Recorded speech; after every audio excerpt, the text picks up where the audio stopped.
What's up, everybody? Hope you all having a nice, beautiful day. Today's MLB The Show 21 video is something a little bit different for my channel. Instead of having a gameplay or a challenge video, I'm making a video on the 5 things I want to see improved for Stadium Creator and MLB The Show 22. Now, MLB The Show 22 is still probably about 5 to 6 months out, but I bet you they're already in pre-development and starting to make improvements for the next game. And this video is basically stuff that I'd like to see improved or added into Stadium Creator. Let me know down in the comment section of some of your things you want to see improved or added into Stadium Creator and some of your critiques as well. Now, obviously, we all want to see Stadium Creator on every console out there, but with the new consoles out and the power that's behind those new consoles, it made sense that Stadium Creator was just on the PlayStation 5 or the new Xbox Series X or S. Yes, there's a lot of frustrations. It wasn't on the old generation of consoles, but my assumption behind it was if it tried to run on a PS4 Slim or Xbox One, they would probably explode. Sorry, but it's probably true. But hopefully, with another year of people hopefully getting the PlayStation 5 and Xbox Series X, there'll be a little bit less frustrations of it being on the next generation consoles only. But besides all of that, I got a list of 5 things I would love to see improved, and let's just hop right on into it. The first thing that we'd love to see improved, and myself included, is the vault. I feel like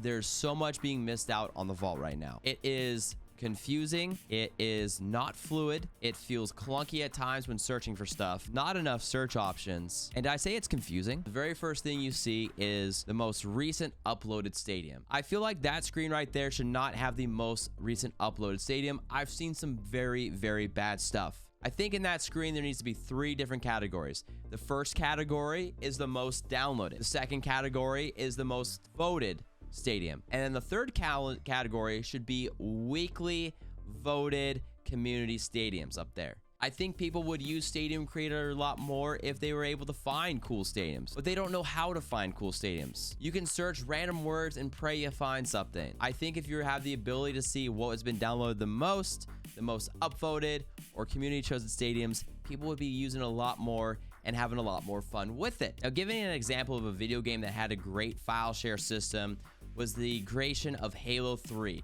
Halo 3 had Forge mode, which, if you don't know what Forge mode was, is a mode where you can create maps for Halo multiplayer and also create game modes for Halo multiplayer. They had a file share system where you're able to upload around 20 different files, either game types, maps, or whatever, per profile. All you had to do was search your gamer tag, you'd see their file share pop up, and boom, you'd see the kind of modes and stuff they had there. Now, if you had a subscription, you were able to upload around 50 different files. I think it would be a lot easier, instead of having the 30 stadiums per profile on your console yourself, just to have an online profile where you just upload it there. That way, if somebody wants to find your cool stadiums, they can just search your name, find your file share, find all 25 stadiums that you've ever uploaded. But just overall finding the good stadiums, what stadiums have been the best, and kind of weeding out all the weird stadiums, the trash stadiums, would actually really allow more people to enjoy that mode. A lot of the theme here for these updates is to really mimic what Halo Forge mode has done.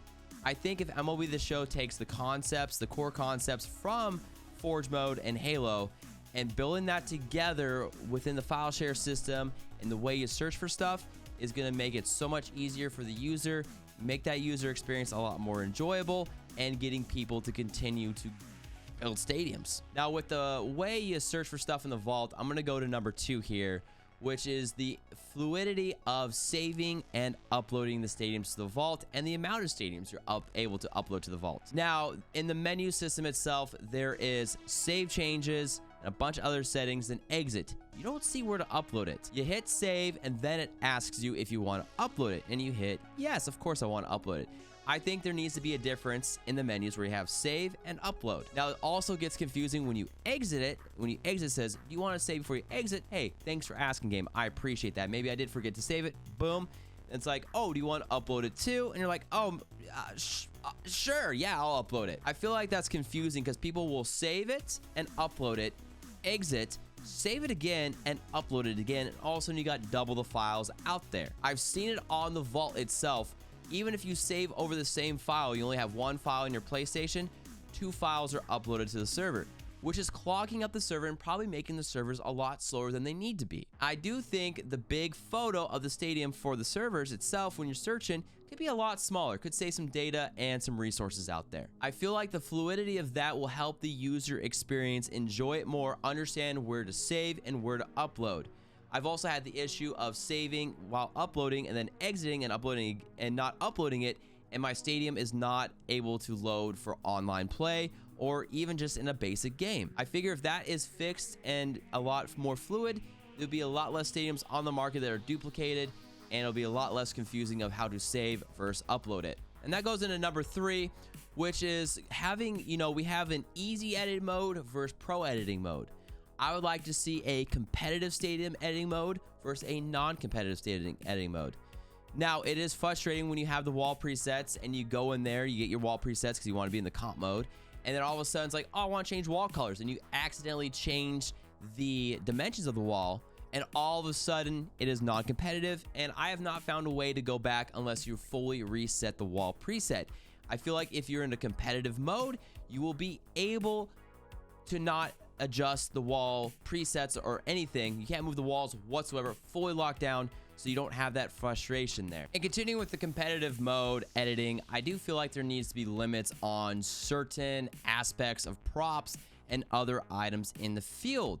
It does feel like when you add more items in the field, the frame rate does feel like it drops, and there is a lot of distracting stuff in the outfield the user can add to kind of try to get that competitive advantage. Sure, it's nice to have your own creative stadium in ranked seasons and everything else in between, but there are people that still unfortunately abuse the system. So maybe there's something they can look into of some of the props that move around a little bit or whatever it may be, not allowing them to have them in the outfields in the competitive side of Stadium Creator. Now, if you were to make non-competitive stadiums and make some funky ones, what you could do is allow everything, of course, and then obviously add in a game mode in MLB The Show 22 where you can play created stadiums online against your friends. It's another thing you can't do. You can't play online created stadiums against your friends at all. You have to download it, play it offline, or go into a matchmaking game. So allowing your friend to play your friends in created stadium would be a lot of fun, and going into an event where there's community voted maps,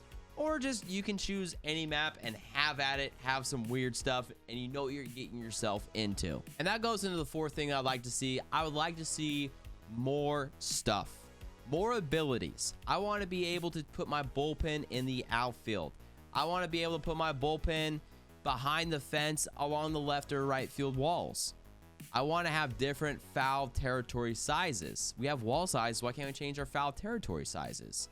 I would love to add a yellow stripe along the wall. There's a lot more things out there. You could have DLC as well. That would be something to also keep people interested, having that DLC. You could have monthly DLC themes for free. Don't need to charge people. Just keep it for free.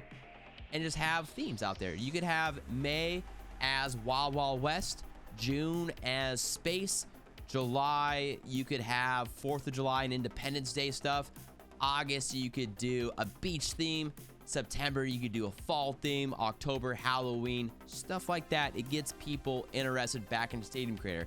I really feel after April, maybe early May, people made their stadiums. They're like, I'm done for the year. There's nothing else to do. Some of it's a little frustrating, and I'm just going to keep the stadium that I created. I don't know if it's a limit within the game itself to add stuff throughout the year, but that'd be a very cool thing to see. And last but not least is the overall button functionality. It is quite frustrating that there is no undo button.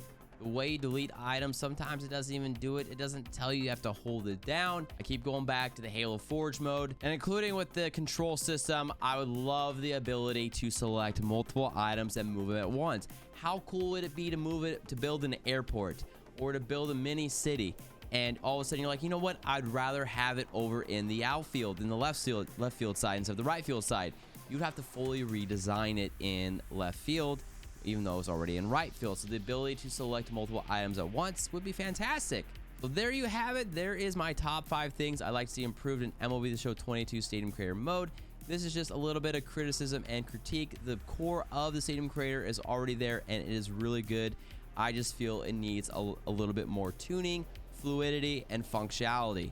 If you enjoyed this video, make sure to leave a thumbs up. And like I was saying earlier, make sure to leave your comments down in the comment section of things you would like to see improved or adjusted for Stadium Care in MLB The Show 22. And I will be making a lot more of these videos coming up as we're getting to 6 months of the game. And you know what? It's, you know, they're probably working on 22. So why not come up with some ideas of stuff that can be improved upon, and maybe, you know, they do it. So thank you for watching, and I will catch you in the next video. Peace out. Bye.